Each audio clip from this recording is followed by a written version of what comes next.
ቅድሚ ኩናት ዝነበረ መንግስቲ ናብ ቦትኡ ንኽምለስ ምውሳን ንውዕል ፕሪቶርያ ዘይምጥቃም ይክብሉ ሌተናንት ጀነራል ታደሰ ወረደ ገሊጾም። እዚ ከምዚ ኢሉ ከሎ ፕሬዝደንት ታደሰ ወረደ ሓድሽ ካቢነ ንምጥያሽ ምንቅስቃስ ከም ዝጀመሩ ተፈሊጡሎ ዝርዝር ኣለና።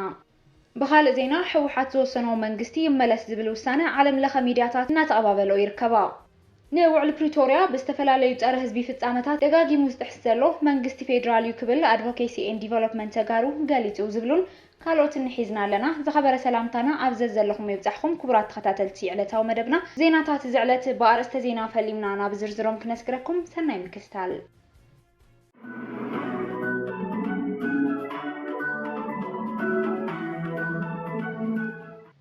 ቅድሚ ኩናት ዝነበረ መንግስቲ ናብ ቦትኡ ንኽምለስ ምውሳን ንውዕል ፕሪቶርያ ዘይምጥቃም ይክብሉ ሌተናንት ጀነራል ታደሰ ወረደ ገሊጾም። ፕሬዝደንት ጊዜያዊ ምምሕዳር ትግራይ ሌተናንት ጀነራል ታደሰ ወረደ ሎሚ ሚያዝያ 13 2018 ዓ.ም ንጋዜጠኛታት ኣብ ዝሃበዎ እዋናዊ መብርሂ ማእኸላይ ኮሚቴ ሕወሓት ቅድሚ ኩናት ዝነበረ መንግስቲ ናብ ቦትኡ ንኽምለስ ዝተወሰነ ውሳነ ነቲ ናይ ፕሪቶርያ ስምምዕነት ውድቂ ዝገበረ እዩ ኢሎም።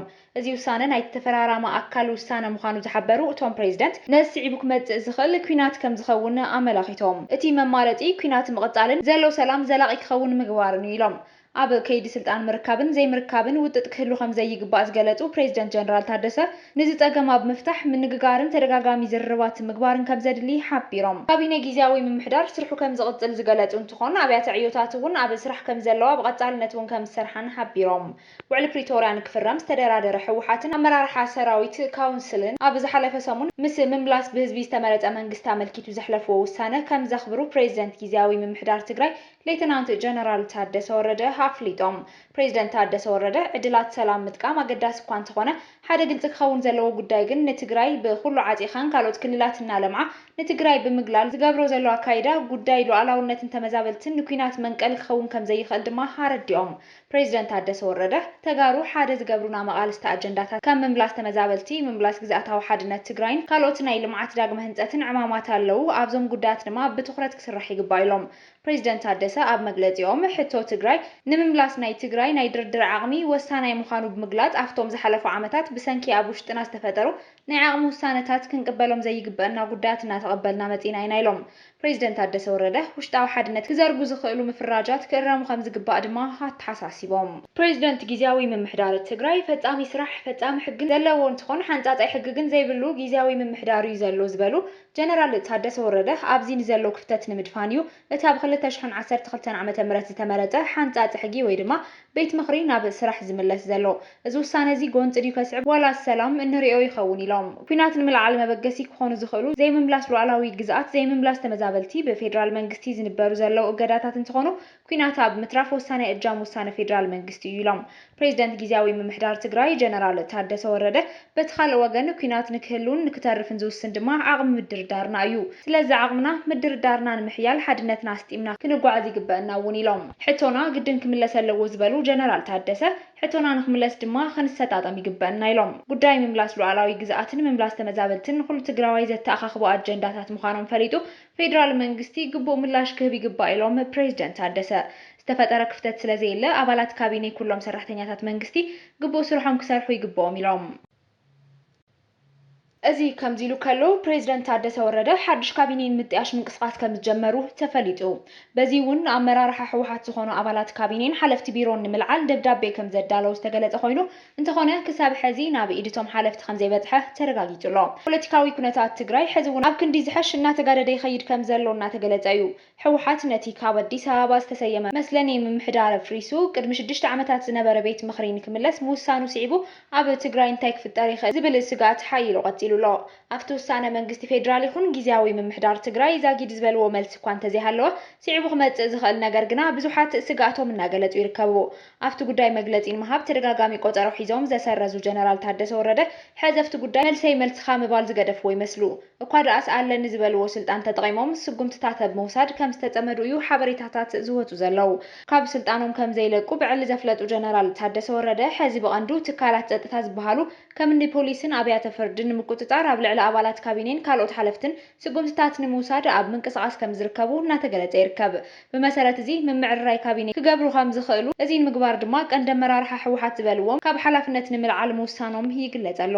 ብመሰረት እዚ ካብ ሓላፍነቶም ዝእለዉ ኣመራርሓ ሰነድ ተነፂሮም ደብዳቤ ከም ዝተጻሕፈሎም ሓበሬታታት እናወጡ እንትኾኑ ካብዚኦም ሓደ ምክትል ፕሬዝደንት ኣይተ ኣማኑኤል ኣሰፋ ምዃኖም ሾሊኾም ዝወፁ መረዳእታታት ኣመልኪቶም ኣይተ ኣማኑኤል ኣብ ጊዜያዊ ምምሕዳር ምክትል ፕሬዝደንት ከምኡውን ሓላፊ ከተማ ልምዓትን ኮንስትራክሽንን ኣብ ሕወሓት ድማ ምክትል ኣቦ ወንበር እንትኾኑ ካብዚ ናይ መንግስታዊ ሓላፍነት ከልዕልዎም ደብዳቤ ከም ዝተሓፍሎም ተሓቢሩሎ ከምኡውን ከንቲባ ከተማ መቐለ ዝኾኑ ዶክተር ረዳኢ በርሀ ዋና ኣመሓዳሪ ዞባ ደቡብ ዝኾኑ ኣይተ ዝናቡ ገብረ መድህን ካብ ሚድያታት ድማ ኣብ ቀረባ እዋን ዝተሾመ ኣካያዲ ስራሕ ቴሌቭዥን ትግራይ ኣባዲ ገብረ ስላሴ ካብቶም ካብ ሓላፍነቶም ተላዒሎም ብካልኦት ንኽትክኡ ደብዳቤ ዝተጻሕፈሎም ነገር ግና ናብ ኢዶም ዘይኣተወ ኣመራርሓ ከም ዝኾኑ ይግለጽ ኣሎ።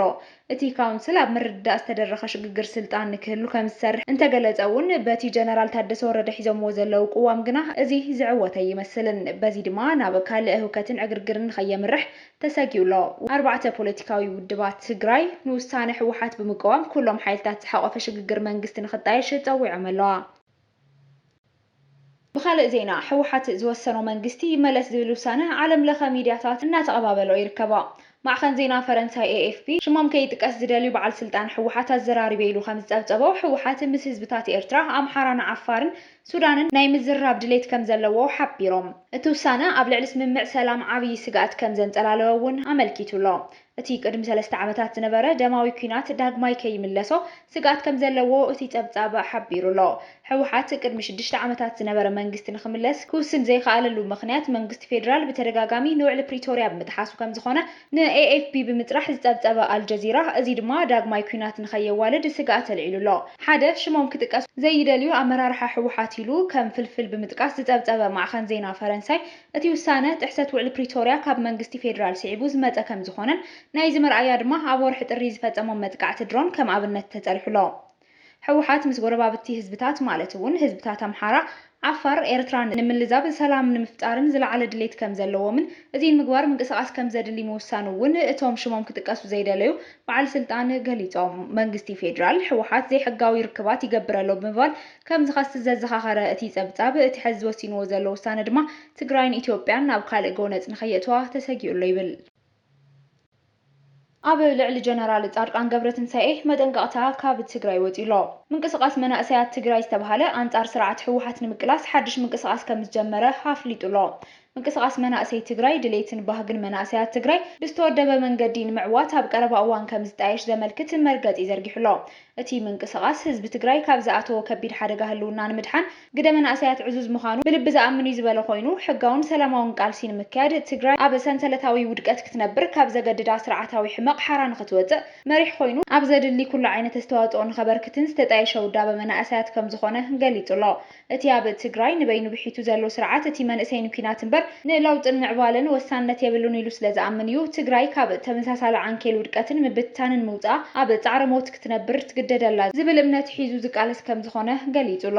ካብዚ ብምብጋስ መናእሰያት ትግራይ ኣብ ጉዳይ ዓዶምን ህዝቦምን ተዓዘብትን ተገናሕትን ዘይኮነስ ባዕል ዋና ለውጥን ቃልሲ ባህግታቶምን ኮይኖም ብዝተወደበ መንገዲ ክቃለሱን ኣብ ትግራይ ፍትሓዊ ለውጢ ክመጽእ ኣለዎ ኢሉ ብምእማን ውዳበ ምንቅስቓስ መናእሰያት ትግራይ ተፈጢሩ ናብ ተግባራዊ ስራሕ ከም ዝኣተወ ተገሊጹሎ።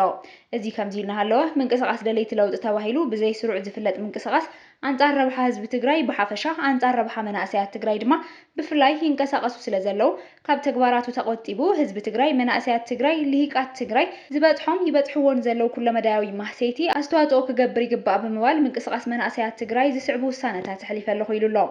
እቲ ብሽም ምንቅስቓስ ደለይቲ ለውጢ ዝጽዋዕ ውዳበ ብሽም ደለይቲ ለውጢ ዝገብሮ ዘሎ ኣሳተፋይነትን ሓቋፋይነትን ዘይብሉ ናይ ዝተወሰኑ ኣካላት ምንቅስቓስ ጠጠው ኢሉ ኩሎም ደለይቲ ለውጢ ብዝግባእ ዝሓቆፈ ምዕሩይ ውዳበ ክህሉ ንጽውዕ ኢሉሎ።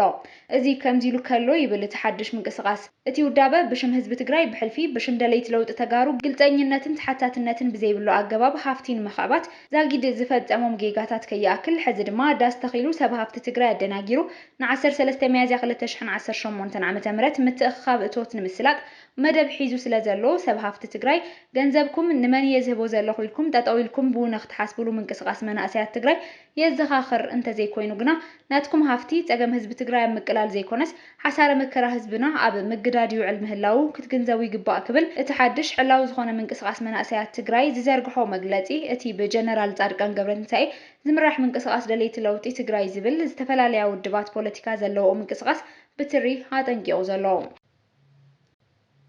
ንውዕል ፕሪቶሪያ ብዝተፈላለዩ ፀረ ህዝቢ ፍጻመታት ደጋጊሙ ዝጥሕስ ዘሎ መንግስቲ ፌደራል እዩ ክብል አድቮኬሲ ኤንድ ዴቨሎፕመንት ተጋሩ ገሊጹ። ኣብ ዩናይትድ ኪንግደም ዝርከብ ውዳበ አድቮኬሲ ማሕበር ልምዓት ተጋሩ ኣብ ዘውፅኦ እዋናዊ መግለጺ ንስምምዕነት ፕሪቶሪያ ንዘይምትግባር እናዓንቀፈን እናጠሓሰን ዝመጽእ ዘሎን መንግስቲ ፌደራል እምበር ሕወሓት ኣይኮነን ኢሉ። ኣብ ዝሓለፉ ዓመታት ኣብ ስምምዕነት ፕሪቶሪያ ዝተቐመጡ ትግባራታት ኣብ ዝተፈላለየ ከባቢታት ዝተፈናቐለ ህዝቢ ቅድሚ እቲ ኩናት ናብ ዝነበረው ዓዱ ከይምለስ ብምዕጻው ኣብ ፈቆዶ መዕቆቢ ከቢድ ህይወት ክሕልፍ ዝግበር ዘሎ ግዝኣታዊ ሓድነት ትግራይ ዝኾኑ ከባቢታት ብመሰረት ውዕል ሰላም ፕሪቶሪያ ተግባራዊ ከይኸውንን ናብ ባዕሏን ከይኣቱ ብምሓዝ ዘይምፍጻምን ነቲ ውዕል ጥሒሱ ዛጊድ ዝቕጽለሉ ዘሎ እዩ። ባጀት ትግራይ ብምኽልካል ሰራሕተኛታት መሃዮኦም ከይረኽቡ ዝገብር ዘሎ ሕዚ እውን መንግስቲ ፌደራል እምበር ትግራይ ኣይኮነትን ይብል እቲ መግለጺ። ነዳዲ ናብ ትግራይ ከይኣቱ ብምኽልካል ህዝቢ ትግራይ ፀገም መጓዓዝያ ክሳቀዕ፣ ዓውዲ ሕርሻ መስኖ ክዳኸም፣ ግልጋሎት ኣምቡላንስ ከይረክብ ካብ ምግባሩ ብተወሳኺ ህዝቢ ትግራይ ኣፋውስ ከይረክብ ግልጋሎት ጥዕና ሲኑ ክመውት ዝገብር ዘሎን አንጻር ስምምዕነት ሰላም ፕሪቶሪያ ዝኸይድ ዘሎ መንግስቲ ፌደራል ምዃኑ ኣስሚሩሉ እዩ እቲ መግለጺ። ብተወሳኺ አንጻር ሰላም ትግራይ ዝኸይድ ዘሎ መንግስቲ ፌደራል ብወገን ምዕራብ ዘብዒ ተከዘ ዝበሃሉ ብወገን ዓፋር ድማ እቲ ዕጡቕ ብምዋልን ብምውፋርን ኣብ ምዝራግ ሰላም ትግራይ ቀጻሊ ስራሕ እዩ ዝሰርሕ ዘሎ። እዚ እውን ኣካል ጥሕሰት ውዕል ሰላም ፕሪቶሪያ ምዃኑ ይገልጽ አድቮኬሲ ማሕበር ልምዓት ትግራይ።